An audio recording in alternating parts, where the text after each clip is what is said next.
Atalanta, and it wasn't. Also, we rotated quite a bit, so probably we'll have to take that into consideration. But a 2-2, fair result, Dom. I guess so. Yeah. I mean, it seemed like at least in the first half, I thought that Barca were kind of like just going through the motions a bit. Like we were kind of stuck in the second gear and not really trying. We were obviously trying to win the game, but not really trying. It was not really a proper Barca showing, I would say, which improved in the second half. We did kind of ingest some urgency into our play in the second half, and that was a significant improvement over the first half. But then, yes, Atalanta are not an easy opponent, as you said. They're not really easy to play through, and especially if you are going against them with a team that we picked, that Flick had picked. Obviously, it was still a pretty strong team with a couple of rotations, but those couple of rotations, I felt made a massive difference, especially considering the game that we the structure of the team that was on the other side of the pitch, and that hurt us in the end. But I mean, it doesn't really matter. I mean, yes, financially it would have made a difference, I guess, had we won. But we're through. We know our possible opponents as well. And yes, we could have been first with a win, but I'm not sure that changes anything for us in terms of who we can face, or does it change anything? I don't even know with the new format. I think it doesn't change anything. Um, but yeah, it's not really an explosive game. I would say it was a game that did tell us some things that we already knew. But also it showed us that these there are some players like Kubarsi, for example, who when you take them out of this team, the team is very We much different. Yeah, it is weaker. Yeah, it is weaker. Yeah, I would agree. Yeah, what are your thoughts? well, I don't know. I think Gaston is a top coach, man. Really top coach. Their man to man is insane. Like it was there throughout the game. I don't know how they manage that intensity consistently. And even though they don't really have superstars, and Lukman wasn't playing today, but they put us under pressure throughout. Um, we were never really comfortable and cruising from that perspective. But to your point, we possibly were also playing like, okay, we have kind of like, secured our way Yeah. into the final. So Mhm. the urgency probably was not there, and that maybe is true. But Gaston is an outstanding coach, outstanding coach. And yeah, we should talk about some of. Oh yeah, I would love to talk about Araujo, the games, the goals that we conceded, the defensive lapses that happened. Felt like there were some. Yeah. Um, Midfield, Frankie over Casado. What do you feel? Because that's developing right now. Mhm. Tech again. So Yeah. yeah, there are, I think there are a few things that we can absolutely talk about.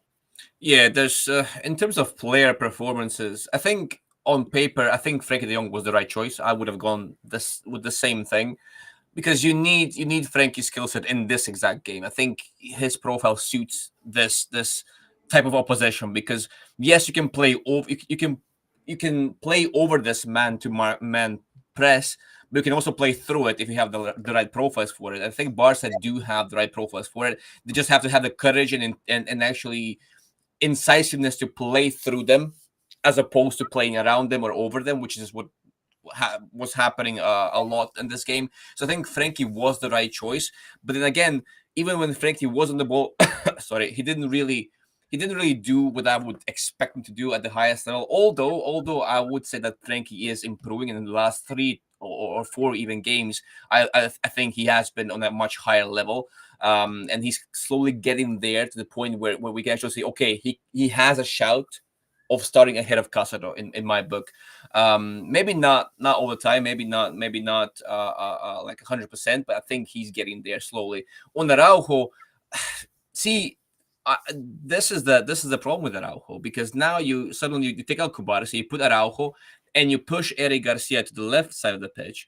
Now Araujo is a problem because he's on his comfortable side, and you have Eric on his uncomfortable side, and you don't get the best of Eric, while you do get somehow best of Araujo, but not in possession, right? In possession, Araujo didn't really offer us what we needed for this specific game. In this game, you absolutely need to have a solid and a strong first phase, which Barca did not have. Right? They had one ball playing defender, which was Eric Garcia, and he was on his uncomfortable side. Well, the rest of the defenders, including the goalkeeper, were just not present in the build-up at all, like almost at all. So I feel like The this build-up choice wasn't of, there. The build-up just wasn't there throughout. no, it wasn't. It wasn't there. It wasn't there. And props, as you said, props to Atalanta because they are a team that will do that to you. They will suffocate you. They will. They didn't really push us. They didn't really press us to really, really high. But they forced us to play through Chesney and through Araujo because they blocked all their Blocked the channel passing lanes. Yeah, completely. exactly. They blocked off all the easy, quote unquote, easy passes, and they were forcing those players that they know are uncomfortable in those roles to play uncomfortable passes, to play passes that are not easy or more difficult, right?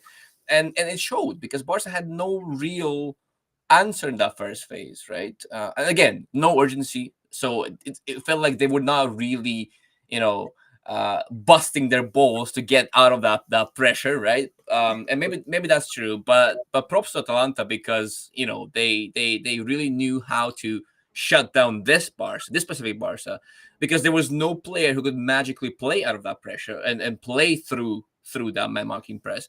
So I think in that sense, Araujo's inclusion, I don't know, it just did not tilt the tides in our favor as much as he believes his inclusion does to Barca, right? I don't think that. We discussed about this in detail. Yeah, exactly. We talked about this a lot, and I still feel like Araujo is not a nailed-on starter in every situation, which he claims to be. He may be a situational pick, but he's not the undroppable, be all end all name on Barca sheet at the moment. At least that's what I feel. So there we go. Yeah, I agree. Why does Araujo keep the last defender on side every time? I'll take a hint at it, but I think I'll leave the tactical to Dom. It's not that he wants to do that. It's just that he's a very reactive defender, and in the box he gets when we're on a transition or it's a last ditch attempt. He's not very calm. Never. So he's not got control, and many times he's catching up, and because he's catching up, he's not facing the defend like the person who has the ball on his feet. He's often trying to catch up, right? And often that leads to him coming from the side, and this happens quite often. Now, if he was a proactive defender who could read the situation better and position himself better, he would be in a better place. But most of the time when this happens because Barca are facing a counter. There's somebody who's already crept through the lines. They're chasing the game, and there's a last ditch attempt that needs to be made, which sometimes comes off and sometimes doesn't. Like if you see the 2 goals today, those were defensive lapses. Like those were absolute defensive lapses, right? They got a goal for the graft, for the effort of putting in, but a good defensive side shuts both these goals out easy. So yeah, that's my take. But Dom. Yeah, exactly. I think so. We did a video on Araujo a while back. It was several months ago, and back then we talked about how he is a proactive defender, how he tries to read the game and then tries to predict where the play is going to evolve to, right? In which area is the play heading to? Now, at this moment, as Dev pointed out, I wouldn't say that he's so proactive. I think he is more reactive. I think he's more like he's aware of his physical advantage over most attackers. And I say most because once he does get into a situation where there's an attacker who's maybe of similar physical attributes as Araujo, or maybe against a tactical side that can exploit his reactiveness, right? So, for example, we again tonight had a run from the second line. It was not a run off the shoulder of the defender, which in that case you have a more equal footing with the attacker and defender, whereas we had a run from the deep, which means that it favors the attacker because he has momentum, he has the dynamic advantage over the defenders, right? In that case, you can't really rely on your physicality, solely on your physicality, right? You need proactiveness, and you need to obviously have a better collective play as well. And then I think Szczesny as well, coming off his line and just reaction time, his body and mind seem like a gear slower than they need to be at times, and that makes me question Flick's decision. Right? Why is Iñaki suddenly the sec? Yeah, see, I don't get it. Okay, I would say that maybe Chesney is a bit braver in possession. He will try an odd pass. He's not really good at it. He will try the passes. He will be more courageous on the ball, but he's not a significant improvement in possession over Inaki either. So I'm not. I still don't see. I still don't see this sudden change. There must be something happening behind the scenes, off the pitch, maybe that Or that it was contractual. We don't know the real contract, what was decided, discussed, yeah. and so on. So we just don't know. But it does seem weird because it's not that Tex playing amazing or Session is playing amazing that he warrants that. It's shaky. He looks shaky. And yeah, I mean, It does. I haven't really espoused that much of confidence, but that's basically what is happening right now at this moment. And the other thing that I would say, and I don't know about what you think, I think the proactivity and reactivity regarding Araujo, I think when he has time and space and the ball is not in the box, but he is tracking somebody, like a Vinny on a wing, he's very well in understanding and reading. But when the ball is in the box and it's a little bit more rushed and it's a little bit more chaotic, that's when I feel he becomes super reactive, and his ability to think calmly deserts him at a time inside the box specifically. Apart from that, I think if it's a duel that he's having on the wing, if it's he's good. He's still good. He can understand where he'll hold off his tackle till the last minute. He will retreat. He'll backtrack. He'll keep you on his side and try to muscle you off the ball. But that's what I feel that it's in him. It's a psychological thing. Maybe, I don't know. I'm no expert on this, but that's what I felt for a little while, and so on. Okay, let's take some more questions. There are many questions now, so let's go with the first one, which is Barca need to figure out against team with 5 defenders sitting back. Yes, we have a video on this coming out, so you should be able to give your comments on it. But since the questions here, we'll talk about it. Dom, why don't you start and I'll bring it. Yeah, the team sitting back and parking the bus essentially is never. It's always a bane of most in possession sides, like teams that prefer to have the possession, right? And it's no different for Barcelona. And I think there are several ways to actually do it. You can, as we see often with Barca, you can have a magical player that will do something out of nothing. That's always one way to do it. But what Barca do lack is some sort of a reliable. I don't want to say plan B, even plan C, because we don't have set pieces. We don't have really ball striking from outside the box either, because we have players who can attempt that, but we don't really utilize it as much. And there are things that are cheat codes against those low blocks, right? And what people often get wrong about those low blocks is that you have to have some sort of fancy footwork, fancy passing sequences, crazy tactics to break those low blocks. Sometimes, yeah, that works, but you have to have the incisiveness in passing, right? You have to be able to move the opposition well. You have to be able to control the tempo well, because if you can't move the opponent, you can't move the player, there is no way to create the space, and you need to create the space to thread the ball through, right? So that's kind of the simplest way of describing it. So you have to be able to pull the opposition apart, essentially. That's what you have to do.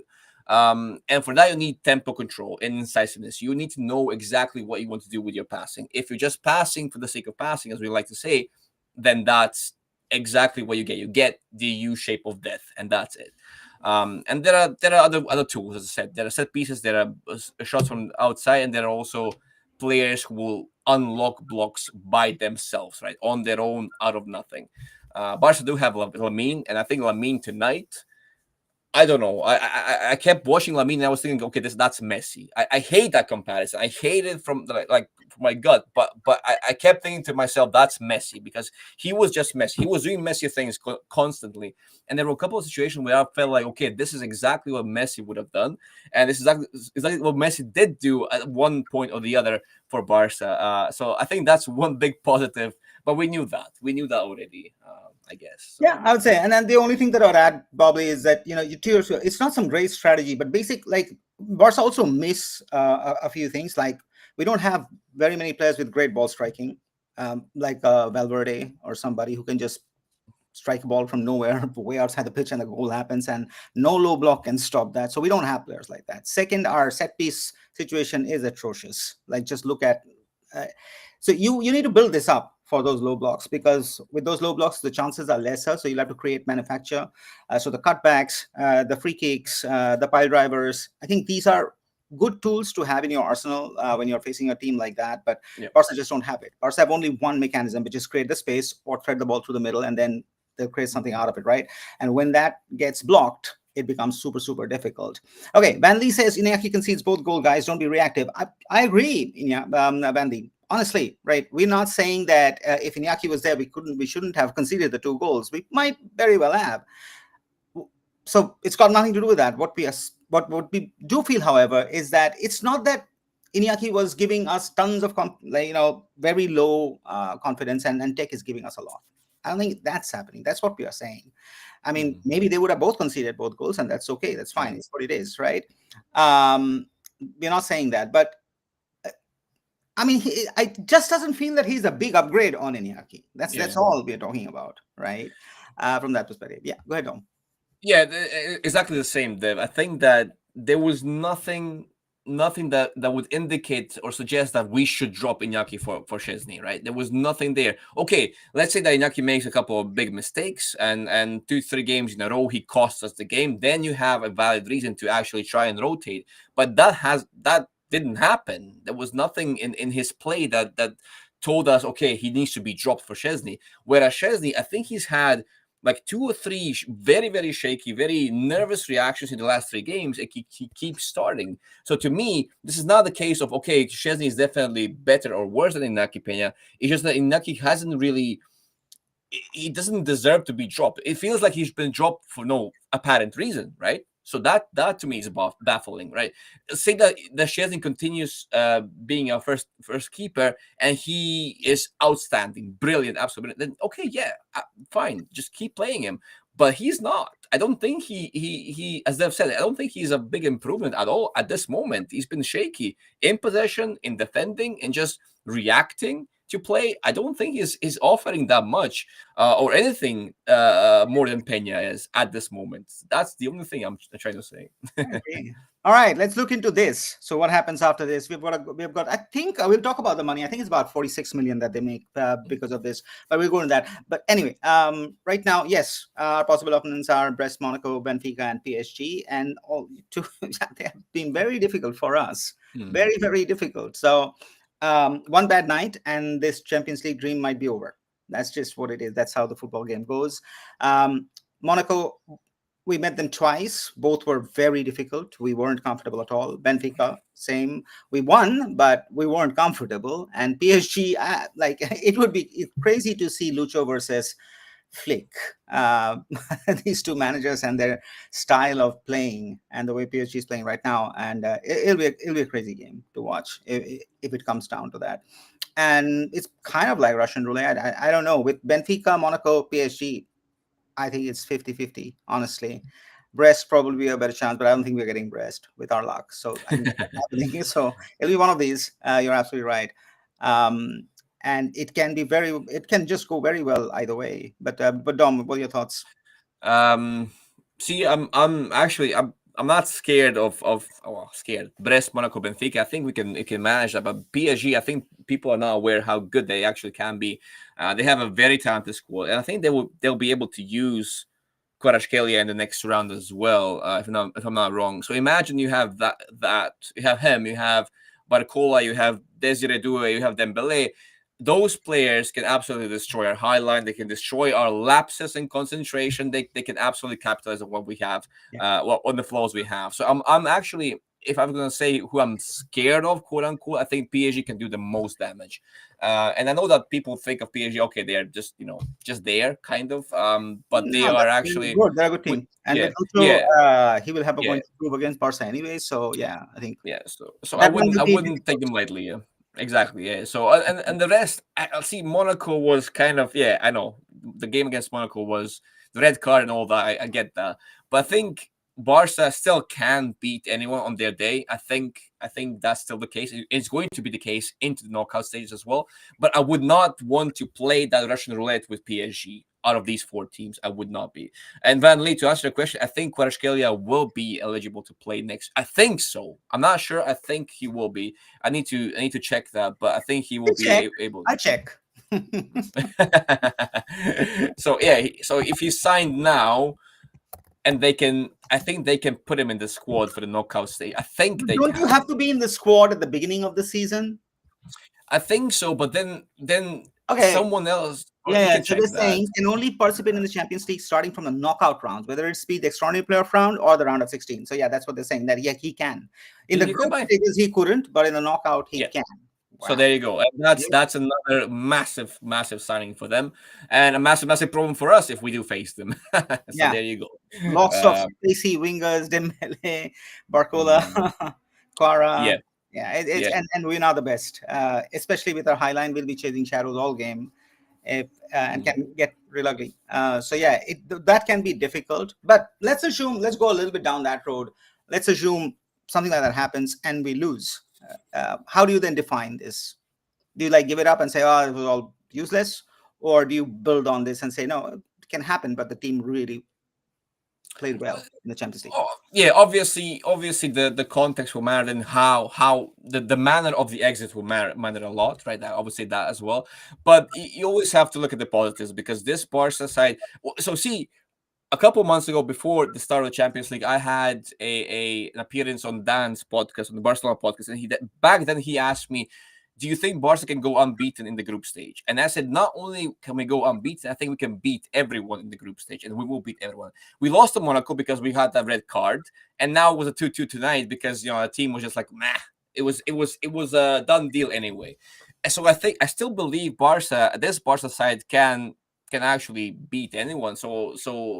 And we have shown that we have beaten big teams on our little run in the group stage. So I think I would still be happy with at least this, but obviously I want more, and I expect more from Barca. Than the potential exit in the first stage of the knockout phase. So I would want more. I think we need more, and we can do more.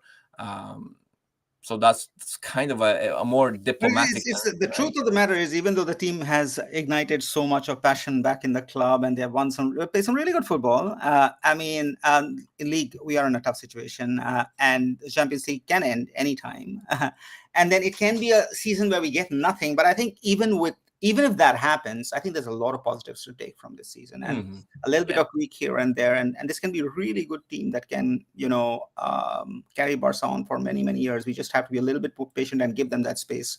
I think, irrespective of what happens.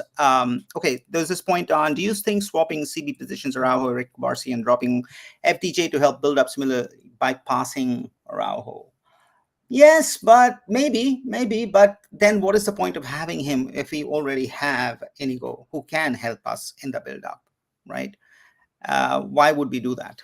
It's just like, I'll keep somebody for the sake of keeping them, but while there's a better player to do that job, anyways, in the team. If we didn't have it, that's another thing. But we do have somebody who can. Now, does Araujo offer that much more?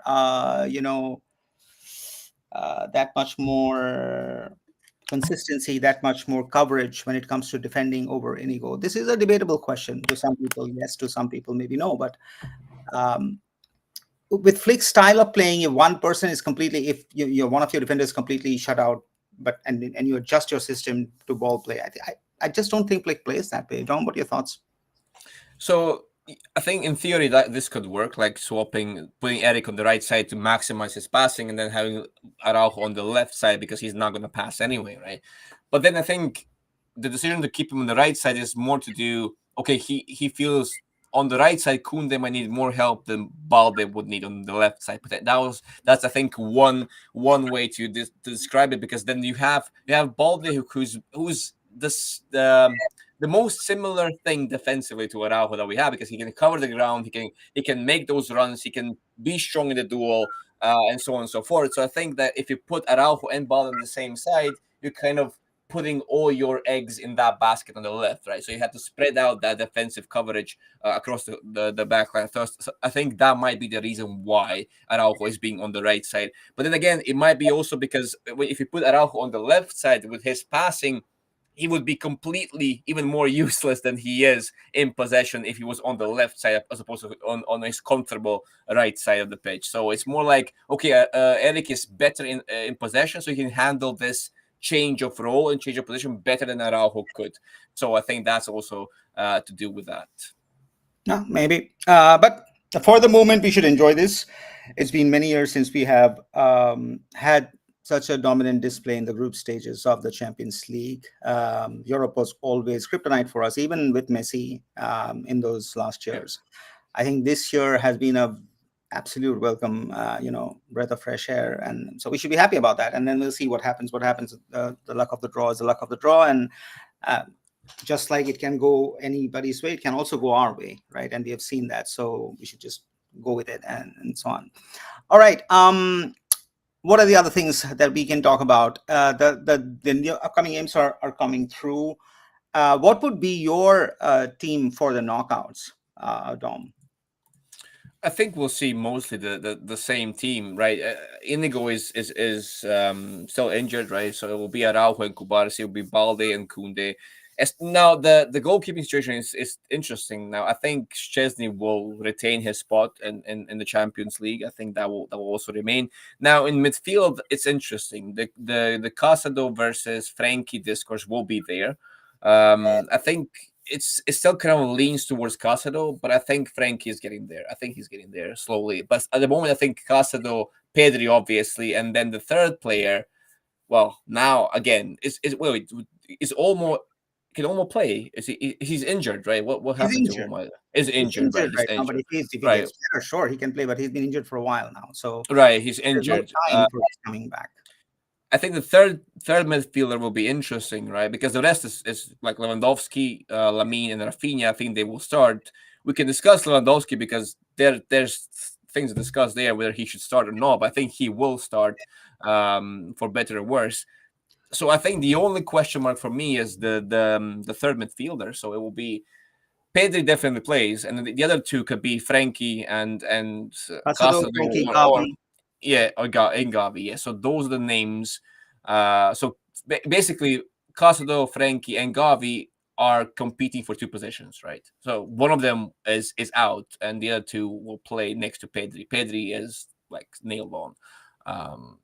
So that's what I feel will be the team. And besides, Flick doesn't really do rotation. He does rotation when he like when he absolutely has to, or when there's absolutely nothing to lose, he will do a rotation. But I don't think he will do anything crazy in Champions League. So all right, yeah, Fermin is also there, but I don't think Fermin will be. Fermin won't be. I don't think he'll be starting. He's a good asset from the bench. I don't think he will be starting in the strongest 11.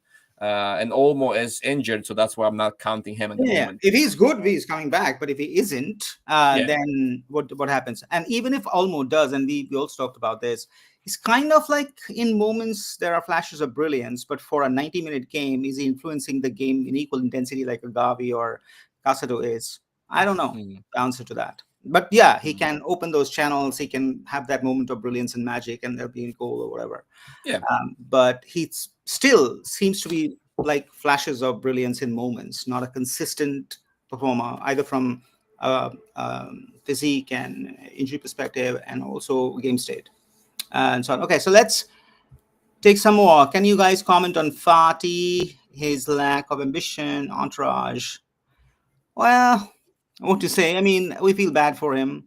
The salary that he is in, he's not going to get that anywhere in Europe at all. Now, this is the risk when you have a player of his caliber, what he was when they gave him that contract. The club did because they were afraid that he would be taken away, so they gave him a good contract, and that was the reason he stayed. And that will happen with the Lamines of the world as well. And then he is what he is today. Now he can't replicate those performances as he used to. He's not going to get this salary anywhere. He is young. Yes, we can say that, okay, go here, go there, fulfill your dreams. But if you and I were in that position, would we not maximize? Would we not get the money that was paid to us? I think we would. given that no club is going to pay him that much, and Yeah. no top tier club will buy him at this moment. So we are talking about what, Saudi Arabia or something like that right now. Given what he's paying right now, he can get better, but so there are many downsides of that.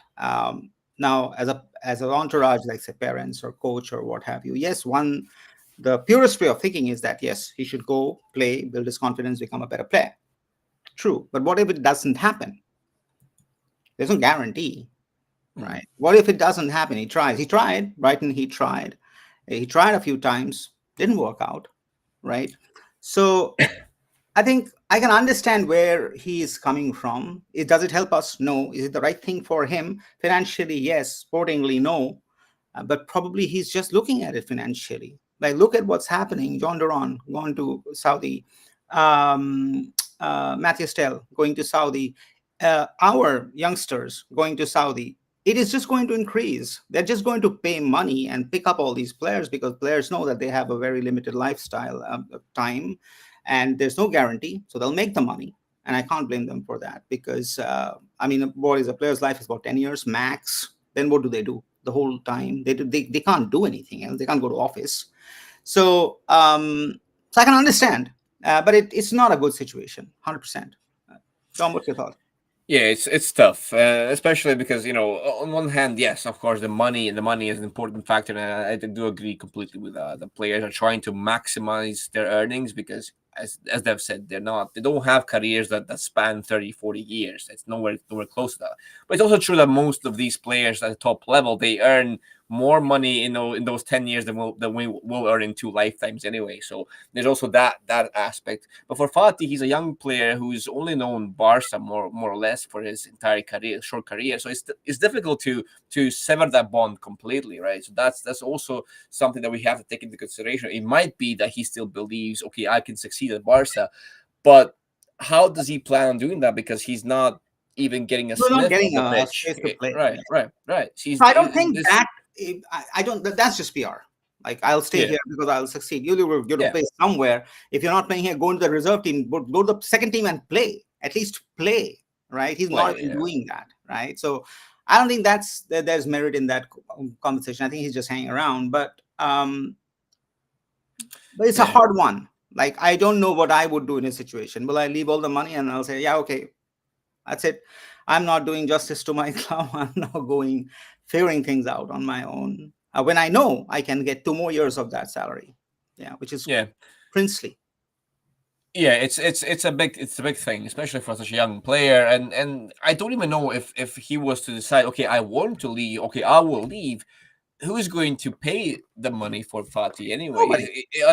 Are there any suitors out there who are actually waiting and seeing? Okay, maybe Fati wants to leave. We'll snatch him up. Maybe some lower clubs, lower quote unquote, but he's not going to get a massive transfer. That's for sure. And for Barca, it sucks as well because he's not playing. They're not using him. They're not getting anything out of him. He's on high wages, and he's also blocking the potential arrival of anyone else. Right? That's the thing as well because there's no Rashford as Fati's here, for example. So it's a tough situation to be It's just in. sad for all. This is and that's that's football. That's the Yeah, uncertainty of I mean, football. there's also an option of potentially terminating the contract, but then I don't know how that works. It doesn't Barca work. would You have have to to pay them. In Spain, if you terminate the contract, you have to pay the entire amount. It's as simple as that. exactly. Yeah. So There are yeah, very Barca strict probably labor can't laws afford. in Mm, Spain, which is good for the employee, which is very good for the employee. But it's mhm, as simple as that. You can't you terminate the contract, you have to pay the entire fund. mhm, And I don't think Barca has the ability to pay that kind of money anytime soon, rather than mhm. keep him, where it is. So it's just sad what's happening out there with Fatih. Such a great talent and like injuries. What could be discussed is that, like, when these injuries happened, could there have been better care for him so that he Yeah. But, he yeah. improved better? There is a legitimate case to be built because it happened 3 times or 4 times with him when he was like 16, 17 years old. um, Mm. in that, was there a role of the entourage? Was there a role of the club? Did they do it right? We don't know the answer. That's the honest thing. So I don't know. That's where I would say. But today, I think, given the situation where he is, he will want to maximize on what he has. Right. Yeah. It's yeah. That's kind of the whole story about Fatih. We will do some content on him. I think we've discussed him in the I think podcast there's that somebody also. on somebody asking us to do content on the La Masia talent, but for them we have a good news that we are actually creating a whole series for them. So you should look out. It Yeah, will we'll be in the do. form of blogs, videos, and ebooks. It's just we've been just working on it in the background for a while, and we should be launching it. But there's a series of them that we are coming out with, so hopefully you'll enjoy that. Keep a watch on that. So we will come Mm. out with them. All right, Juventus sputtering, good destination for our old friend Javi Hernandez. Juventus is a terrible watch, confused by ours. Yeah, I mean, is Juventus great to watch? No.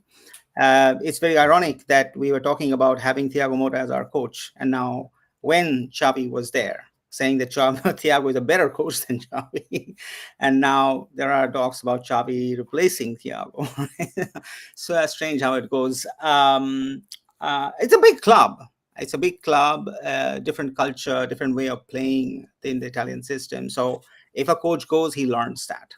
He learns Mm. that Italian defensive way of playing and so on. So which is good. It's not easy. It's really not easy in that league. So that's learning for a coach. And Xavi is young enough to learn. He's very young. He's 34, 35, whatever. So or 40s maybe. But he's all the time in the world to pick up. So I think from that perspective it's good. But like is Juventus maybe Premier League, but it's the same, right? If they pay in the money, why not? And Araujo's obsession, I don't think it was an obsession. I don't think anybody wanted him apart from Juventus. Juventus were ready to pay and make him a starter, and that's what Araujo wanted. I feel it was with Bayern the same, but then Bayern changed their tone. I think after a while. So, but what are your thoughts? Yeah, it's weird. Araujo not having shooters. Apparently, that's it's still quite surprising. I know he's not the complete defender, and maybe not the ideal Barca defender, but there's so many teams out there that he would actually fit like a glove, and they would be smart to pay the money for Araujo potentially. But I think this contract, new contract that he signed, is a good thing for us because now he would have gone for less money, right? So No, he'll now, go to 40 or 35 or something like that. exactly. So now, if even if he goes in the summer, which will be a loss for Barca because they'll have to replace him with more depth at the very least. We'll get at least how much was it? 65 65, is what is 60. Yeah, yeah. 65 plus his gross salary is 80, so that's 15. So 65 plus 80, that's 80 neat in FFP. That's There you huge go. money for That's huge for money. Yeah, Barca. exactly. Compare that to what 40 to potentially 50 million in the winter market. That's a big difference. So I think it is a win-win. If he leaves, at least we get the money. We get good money, decent money to go out there and buy someone.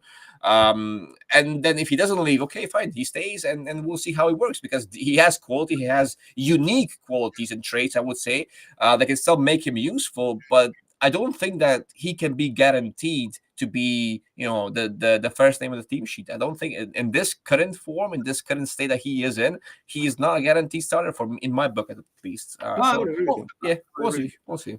Are you going to do something on the youth league and the Barca under 19? They ended fourth in the league phase. We probably cannot do the whole league because, to be entirely honest, we don't have the time to watch all the games. That's the Yeah, real honest. We have jobs, like and things like that. So we'd love to, but if you don't watch it, just writing without having analyzed the game doesn't. Not that we are great analysts or whatever, but at least we watch the games, right? The ones that we talk about. So, but we will definitely pick up a few players from there and yeah. talk about them. So that's for now. If in due time, we can watch all the games, would absolutely love to do something about the youth leagues as well, because that's where the future talent is coming from, and we are very interested in that. But for Mhm. now, we just don't have the time to watch it. Uh, Yeah, perspective. All right, we're going for a while. I'll take a last thing, and then we'll possibly sign off. And this is yeah, yeah. about Laporta, and I would agree with you. I would agree with you. Given the situation, like I mean, he's got his detractors. He's crazy, and we also don't like many things that he does or doesn't or says. But you got to give it to him. You got to give it to him that the club is still, relevant. That the club still makes people talk about them. That the club is still discussed. The club is still at the top from that perspective. He has kept it somehow. Everything's gone wrong. People have left. Scandal after scandal. There's no money. La Liga, RFEF, everybody against. All of that is true, but he has kept it going, and it's not easy. It is insanely hard what he has done, and you need insane levels of stress management capacity to do what he's doing. And yes, of course, there are mistakes, and we can criticize him. But I don't know if I was in his position, would I have done this better? I don't think so. I really don't think so. You need a lot of courage and a lot of to handle what he's doing. So yeah, kudos to him, absolutely. But doesn't mean he's doing everything right. But that's okay. Like, given the situation that we are in, it's hard to do everything right. It's hard to do everything. Mhm. Tom, what's your Mhm. thought before we sign off? I think the same thing. Laporta has many things, but I think he genuinely does He cares for the try. club. He Yeah, really he cares. he cares for He the try. club. Yeah, he tries to do what's going to propel the club in one way or the other, right? So he might not do everything that we are aligned with, that we agree with, that we think is morally correct, if there's such a thing in football, even. But he does those things with an idea, with a plan, right? He knows what he's doing, and he knows why he's doing those things. And when he talks about the club in like in public, right, and he says things that are overly positive potentially, and then everyone goes like, okay, but why would he say, we know it's not true? Yeah, it's not true, but he has to say He those has things, to do right? that. Yeah, he has to play the media a bit, right? He has to say everything is peachy, everything is great, we're doing exactly what we want to be doing, we're heading in the exact direction we want to be heading in. Imagine if he said the opposite. Imagine if Porter came out today and said, we are so crap, we are not playing well, we don't have a good coach, we don't have good players, we don't have money. What would people think? What would people think of Barca as a brand as well? So I think Laporta is doing and saying the things that he's meant to be doing and saying in order to keep Barca, afloat, as you say, Van Lee. Yeah, I So in mean, that, think about it. Like, people are talking about us. They're excited by the brand of football this is playing. There's no question about that. Everybody, even people who hate us, and there are many, even they are accepting that the football played is good. Making that happen from where we were in such a short time, and I know it's not a short time, it's like, oh, whatever, 10 years of transition, whatever that may be, but still, it's hard. And the fact that he took those decisions, letting go of Xavi wasn't easy at all. But he took it. He took yeah, it. He bought Flick in, and that has caused a massive change. You've got to accept it. There's no other way. And we love Xavi Hernandez, both me yeah, and Dom. We absolutely love him. But the fact of the matter is, he did what was right for the club at that moment. Probably the same, with Messi as well. Messi's leaving wasn't easy, but had to be done at that time. So very tough decisions have been taken for the good of the club, and he has taken the criticism for that from the entire fan base. But today, Barca is in a much better condition than it was 4 years ago. It's just what it is. We can yeah, criticize as much as we want, but that's the reality. I don't think a Victor Font or somebody else would have done much better with the situation that there is. Anyway, so we've been going at a time. This was okay. Like, that yeah, time was never going to be easy. We had already qualified, so our foot was also not on the accelerator. The second half was good. Hopefully, we learn something from it. The draw will be interesting because if yeah. it's PSG, it'll be tough. The others too will be tough. There are no easy games there, but let's see how the draw goes, and we'll obviously bring more previews on that when that happens. And before that, we have Copa del Rey with Valencia. We have the league. There's a lot that's going to happen, so we will be covering them, and hopefully you guys will join us. And with that, stay safe and Biscal Barca.